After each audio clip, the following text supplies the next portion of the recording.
Hello welcome everyone, hopefully आप सब बहुत अच्छे होंगे। आपका स्वागत है SSC one page note series में। यहाँ पे बुद्धिज्म के मोस्ट इंपॉर्टेंट क्वेश्चन जो आज किए जाते हैं उसके माइंड मैप मैं आपके सामने लेके आऊँ। यहाँ पे सिर्फ वन लाइनर क्रिस्प और वो क्वेश्चंस जो मैक्सिमम मिस्टेक्स होती है वो आपके लिए सामने प्रस्तुत किए गए हैं। बुद्धिज्म का यहाँ पे टॉपिक आपको बहुत साउंड, क्लीन और बेहतरीन तरीके से आपको तैयार मिलेगा अगर आप पूरा का पूरा सेशन देखते हैं अंत तक। बुद्धा के जो फर्स्ट सरमन हुआ था उसको किससे रिप्रेजेंट किया था? तो ये रिप्रेजेंट किया था धर्म चक्र से। धर्म चक्र मतलब होता है व्हील ऑफ लॉ, ठीक है। व्हील ऑफ लॉ से रिप्रेजेंट किया था। एक व्हील होगी, उसमें स्पोक्स लगे होंगे, उसी को बुद्धा के फर्स्ट सरमन को रिप्रेजेंट किया जाता है। बुद्धा को जो एनलाइटमेंट प्राप्त हुआ था उसके बाद उन्होंने फर्स्ट सरमन जो दिया था उसको इस चीज़ से रिप्रेजेंट किया जाता है। बुद्धिस्ट काउंसिल की बात करते हैं तो जो पहली बुद्धिस्ट काउंसिल हेल्ड हुई थी वो उसको किसने प्रेसिडेंट उसके कौन से थे?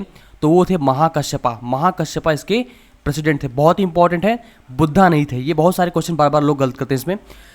स्प्रेड ऑफ बुद्धिज्म श्रीलंका की बात करते हैं तो इसमें किंग अशोका जब कलिंग का युद्ध हुआ था तो किंग अशोक को बहुत ज़्यादा झटका लगा था, बहुत सारे ब्लड बाथ देख करके। उसके बाद उन्होंने बुद्धिज्म को अपना लिया था। उन्होंने बुद्धिज्म को बहुत ज़्यादा बढ़ावा दिया और अपने बच्चों को, जिनका नाम था महेंद्र और संघमित्रा, उनको बुद्धिज्म को स्प्रेड करने के लिए श्रीलंका भेजा। याद रखेंगे, उनके जो बच्चों का नाम था वो था महेंद्र और संघमित्रा। फिर आते हैं अर्ली बुद्धिस्ट टेक्स्ट के बारे में बात करते हैं तो अर्ली बुद्धिस्ट टेक्स्ट किस में लिखे गए थे? पाली में लिखे गए, संस्कृत में नहीं लिखी गई थी। और बुद्धा का जो महापरिनिर्वाण है, ठीक है, बुद्धा का महापरिनिर्वाण वो था कुशीनगर, उत्तर प्रदेश, न कि बोध गया था।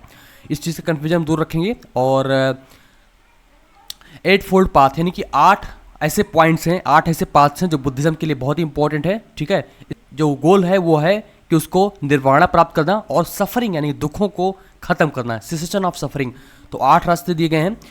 बोधिसत्व का मतलब क्या होता है? बोधिसत्व का मतलब ये होता है कि वो इंसान जो अपने एनलाइटमेंट को डिले करके, यानी कि अपने एनलाइटमेंट के पीछे ना पड़ करके दूसरों को मदद करे, दूसरों को हेल्प करे, ठीक है। और जो बुद्धिज्म के जो सेक्ट्स हैं वो हैं, सेक्ट मतलब होता है उसके अलग अलग जो पार्ट्स होते हैं, कुछ इस चीज़ को मानते हैं, कुछ उस चीज़ को मानते हैं।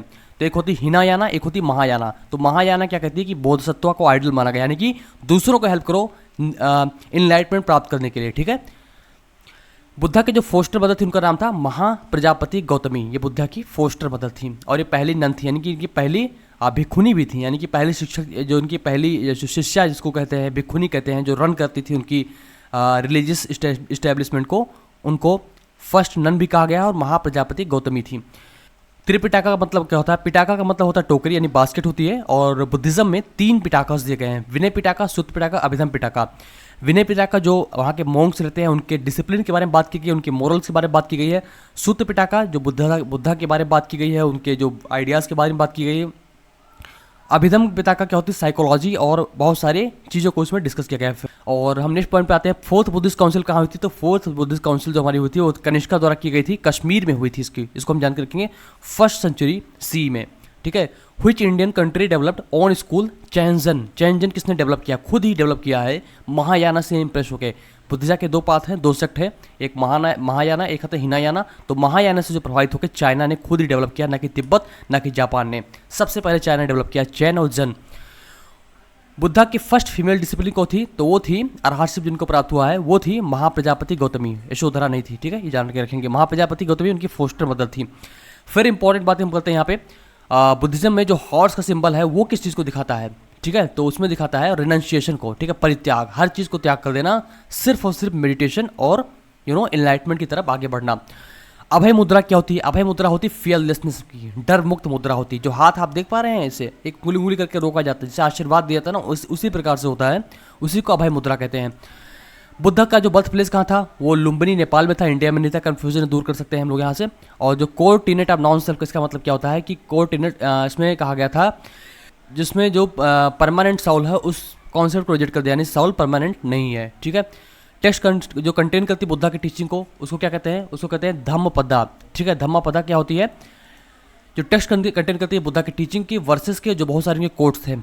बुद्धा के फर्स्ट डिसिपल कौन थे? तो वो थे कोंडाना या फिर कौंडिन्या, ठीक है। इसको हम जानकर रखेंगे।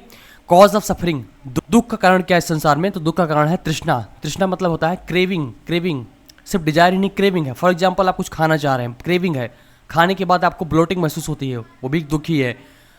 तो क्रेविंग ही सबसे बड़ा कारण है दुखों का इस संसार में। अगर आप किसी क्रेविंग से मुक्त हैं तो आपको कोई दुख नहीं हो सकता, आप शांत हैं, आप परिपूर्ण हैं अपने आप में। लोटस और बुल रिप्रेजेंट करता है बुद्धा के बर्थ को। और फर्स्ट सरमन की लोकेशन कहाँ थी? बुद्धा की जो फर्स्ट सरमन थी वो थी बोध गया पे थी, ना कि सारनाथ वाराणसी में नहीं, बोध गया में थी, ठीक है। फिर तो ये सारे पॉइंट्स हो गए। कुछ सिंबल्स को जान लेते हैं बुद्धिज्म के, बहुत ही इंपॉर्टेंट है।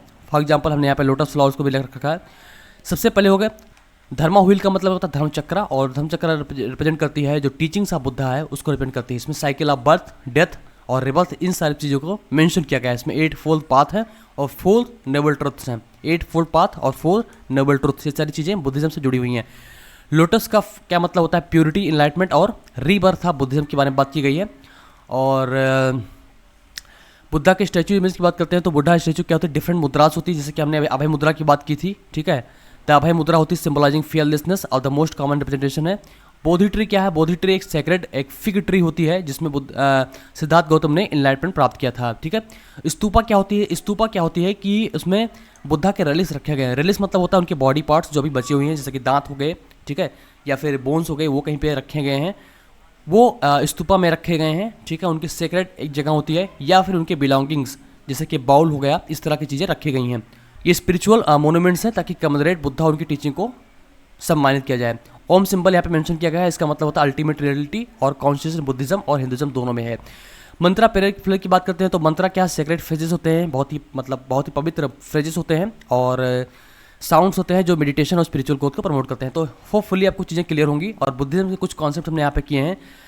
डाउट है फीडबैक को जरूर शेयर करें। बुद्धिज्म में हम डीप में जाएंगे और बहुत सारी चीज़ें इसमें करेंगे। हाँ, एक चीज़ छूट गई हमसे यहाँ पे, बताना चाहूँगा आपको कि बुद्धिज्म में बहुत ज़्यादा एक्सट्रीम की बात नहीं की जाती कि आप पूरी दुनिया संसार सब कुछ छोड़ के करके आप सिर्फ मेडिटेशन करें, बल्कि एक मिडिल पाथ होती है। मिडिल पाथ क्या होती है? एक पाथ होती है एक्सट्रीम, एक पाथ होती है बिल्कुल मतलब इंडल्जेंस। इंडल्जेंस मतलब होता है आप बस खा पी रहे हैं, पड़े हुए हैं, सो रहे हैं, मतलब सिर्फ एंजॉय कर रहे हैं, हर चीज़ का मतलब भोग कर रहे हैं।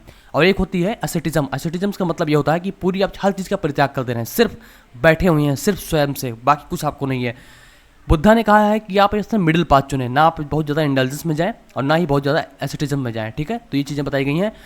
कौन से चाइनीज जो पिलग्रिम थे वो डॉक्यूमेंट क्या है? नालंदा यूनिवर्सिटी हमारे बिहार में है, उसको डिक्लाइन करने के बारे में कौन मेंशन किया है? जो इस्लामिक इन्वेजन के कारण, तो तुर्किश जो इन्वेजन हुआ था 7th सेंचुरी सी में, उसके कारण मतलब मेंशन किया गया है। और जो वहाँ के जो ट्रेवलर थे उनका नाम था ज़ुआंगज़ैंग, ठीक है। इस चीज़ को हम जानकर रखेंगे।